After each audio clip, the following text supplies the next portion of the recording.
A graça e a paz do nosso Senhor e Salvador Jesus Cristo, que o Senhor te abençoe, no nome do Senhor Jesus. Eu gostaria de falar para você hoje sobre colocar a mão na massa, a importância de fazermos a nossa parte, para que Deus possa agir. Essa é a resposta da sua pergunta, que você tanto pergunta, tanto questiona a Deus sobre, puxa vida, meu Deus, eu luto tanto, eu oro tanto, eu jejuo, eu faço campanhas, mas qual o motivo de eu não conseguir alcançar a minha bênção, a minha resposta?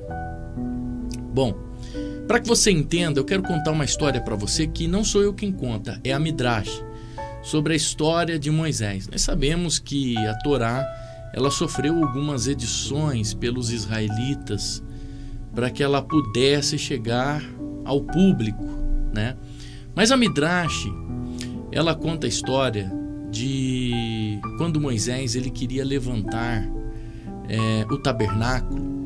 Todo o povo estava ali reunido e o povo não conseguiu levantar o tabernáculo. E Moisés sozinho foi lá e levantou o tabernáculo. E aí a Midrash conta que Moisés tinha 5 metros de altura. Para ser mais preciso, 4,80 metros de altura.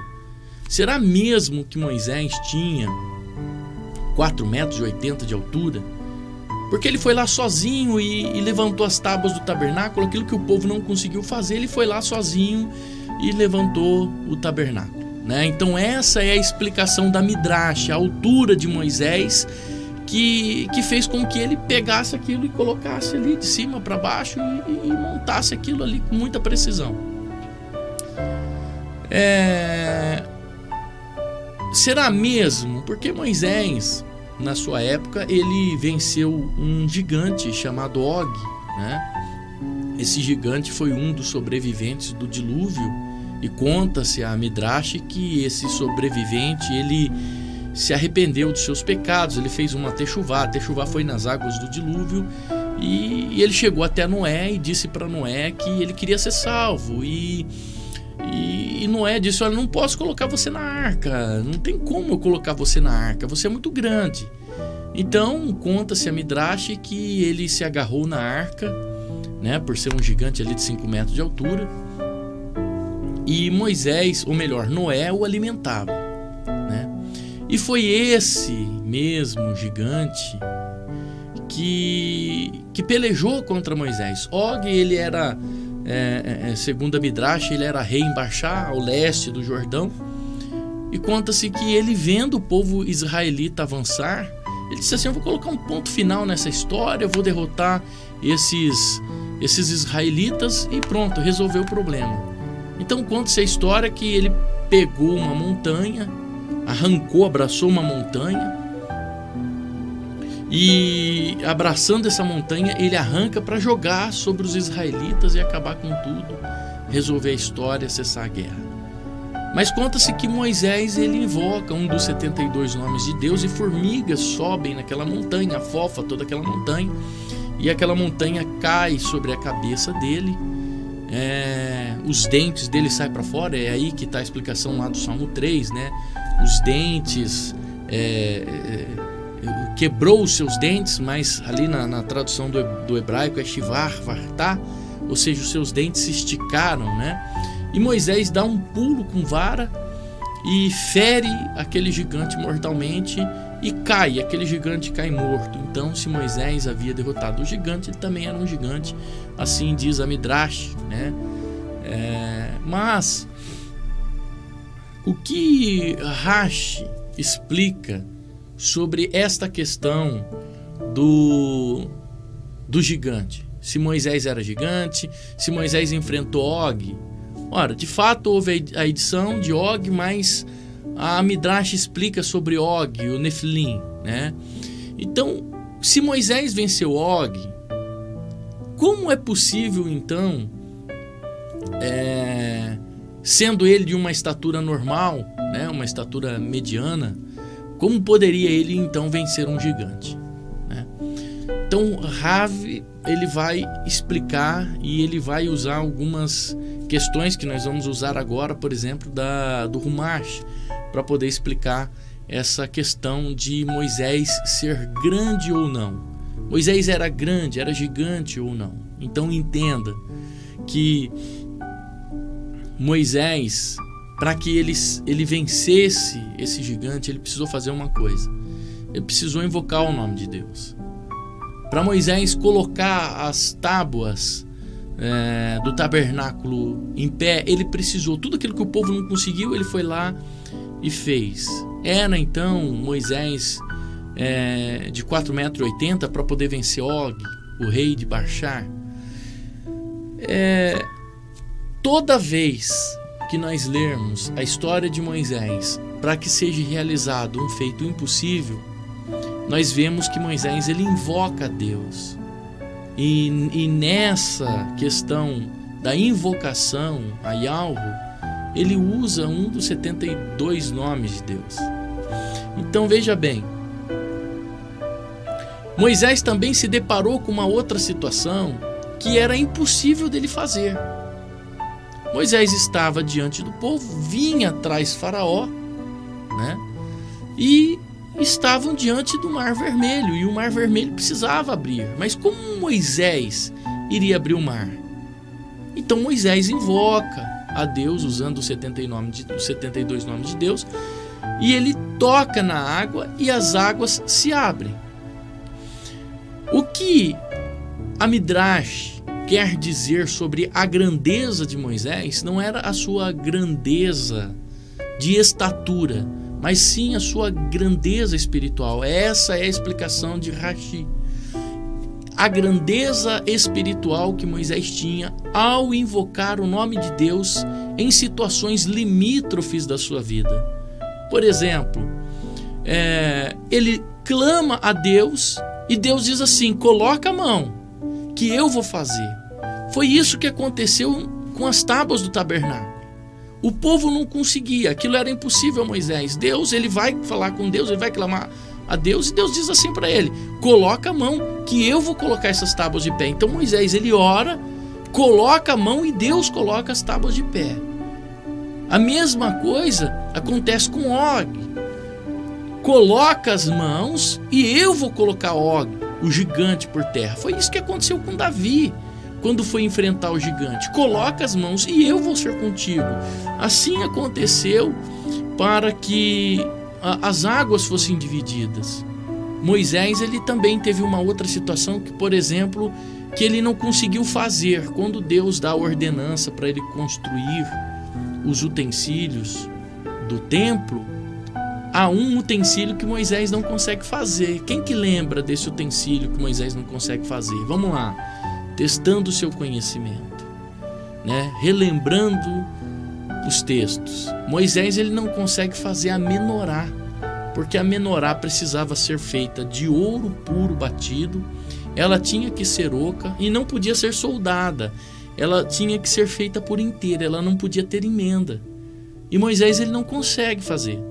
Então ele fala com Deus, ele pega a barra de ouro, ele lança a barra no fogo, Deus fala: pegue o ouro, lança no fogo. E quando ele lança a barra no fogo, Deus devolve a menorá pronta para ele, para que ele pudesse fazer uso dentro do tabernáculo.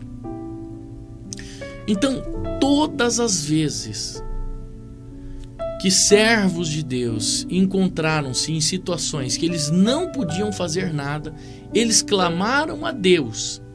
Mas há um segredo aqui: eles colocaram a mão, eles tiveram que fazer alguma coisa. Não é simplesmente Deus agiu sem que acontecesse a ação humana. Quando Josué também se encontra em uma situação dessa, e há uma necessidade de que o sol pare, ele invoca um dos 72 nomes de Deus, mas ele precisa agir, ele precisa colocar a mão, ele precisa ficar com as suas mãos estendidas. O povo tinha que ver as mãos dele estendidas, e aí o sol para, exatamente no meio, ao meio-dia. O sol para, o sol impede de se pôr. Então, esses homens, eles oravam e colocavam a mão, e Deus agia. Por que eu estou dizendo para você? Por que eu estou trazendo essa meditação para você? Porque eu gostaria que você entendesse que diante da situação que você está vivendo, só a oração não resolve. A oração não é tudo, mas tudo começa com a oração. É necessário que você ore e que você coloque a sua mão, e aquilo que é impossível, Deus vai fazer. Esse é o segredo, é colocar a mão, é ir para frente, é tomar uma atitude, é tomar uma decisão, e Deus então, Ele vai agir. A oração, a invocação de Deus e a colocação das suas mãos, Deus ele entra e age.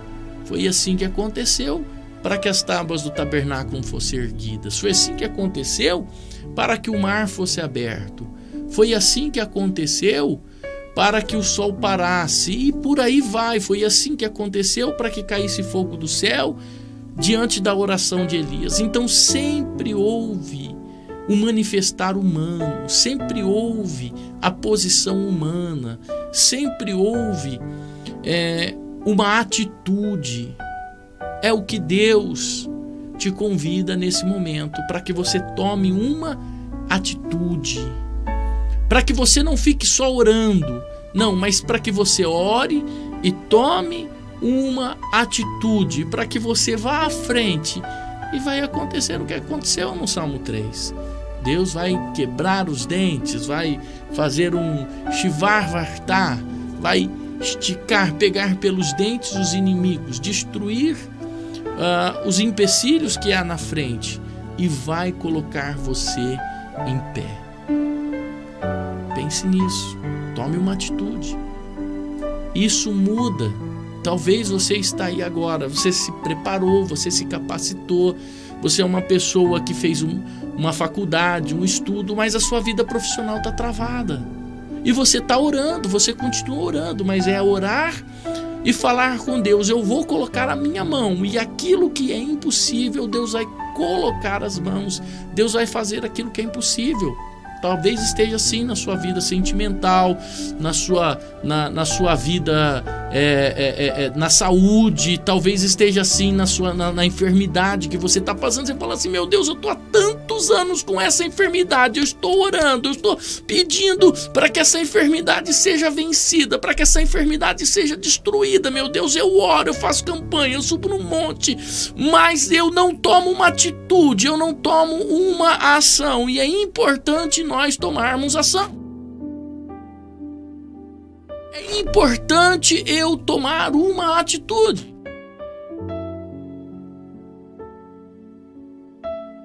Pare nesse momento e pense na atitude que você precisa tomar. Faça a sua oração hoje e tome uma atitude. Busque uma resposta em Deus, mas a atitude, ela vem na frente. Eu quero orar por você, Senhor, em nome de Jesus.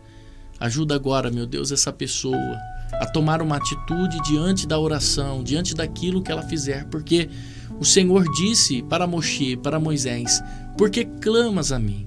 Diga ao povo que marche. Pois o Senhor só está esperando uma atitude nossa para poder operar o milagre e realizar o impossível na vida daquele que tem fé, daquele que acredita, daquele que coloca em prática a sua palavra. Meu Deus, ajude esta pessoa a alcançar, adquirir conhecimento nas tuas escrituras, pois as tuas escrituras são fonte de sabedoria, de paz, de renovação para todos aqueles que buscam. Então, em nome do teu Filho amado, Yehoshua Hamashia, eu lhe peço, dá a direção, meu Deus, para que essa pessoa consiga encontrar agora a resposta para aquilo que ela tanto precisa e tanto procura neste momento, e que ela tenha fé para colocar em prática uma atitude. Eu oro a Ti pedindo a Tua bênção sobre estas vidas. Amém, Deus Rei e fiel. Shalom, que o Senhor te abençoe grandemente. Quero dizer que nós da comunidade da Família de Deus, nós estamos ali à sua disposição, se você precisar de ajuda. Nós somos uma igreja séria, somos uma igreja comprometida com a palavra da verdade, somos uma igreja que recebeu a direção do Espírito Santo para poder dar uma direção para a sua vida. nos procure, pois nós queremos ajudá-lo. Deus te abençoe, fique na paz.